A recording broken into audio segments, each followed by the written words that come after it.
With 2024 being almost over, we're getting a new wave, a new generation of cars coming our way. So I want to make this quick video, German or Japanese, which is the better manufacturer to buy with 2025 right around the corner?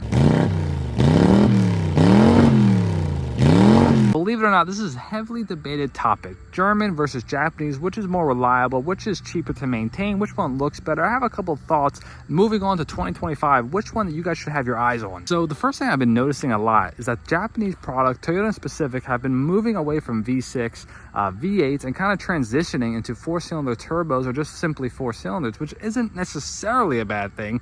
Some people don't really mind, but some people do. And the German cars are keeping the V6s, are keeping the V8s. That fact alone might make or break whether you get a German car or a Japanese car. Now, in my experience, the four-cylinder turbos really don't perform that bad. You're getting the same torque, same horsepower, if not a little bit more than the V6s. But that's just something you have to take into consideration if you're getting a German car or a Japanese car moving forward in the year 2025. Curious what you guys think about the V6s kind of transitioning to four-cylinder turbos. Did you get a chance to drive these cars? Do you think they drive the same? What do you guys think? Let me know in the comments below. Now, on to our next point is that the Japanese cars, the Toyotas, the Hondas, they're going to be a lot cheaper to maintain than the German cars. Now, this is just a common knowledge, really. If you own a Japanese car, you know how cheap it is to fix. You know the parts are cheap, and it's just a lot more cost effective than the German cars and American cars, blah blah blah. That kind of leads me to my next point, which is reliability. Now, Japanese usually holds the crown for reliability, but a lot of people don't keep in mind that German cars can be just as reliable if you follow the proper maintenance that is meant to be done on these cars, right?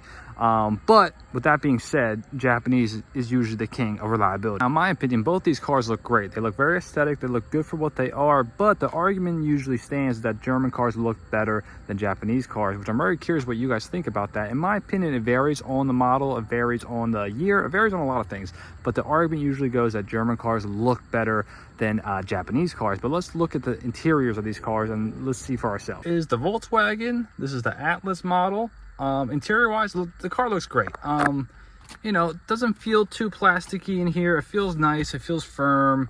It looks good. I like the design of this. The multimedia screen looks good. Everything looks pretty good interior wise. I can't really, if I had to nitpick, I could find a couple things, but it looks pretty good. Here is the Toyota. We are in a Toyota Highlander, a 2023 model, and right away, design wise, it might, you might consider it a little bit more bleak than the German car, but I feel like it's less plastic in here.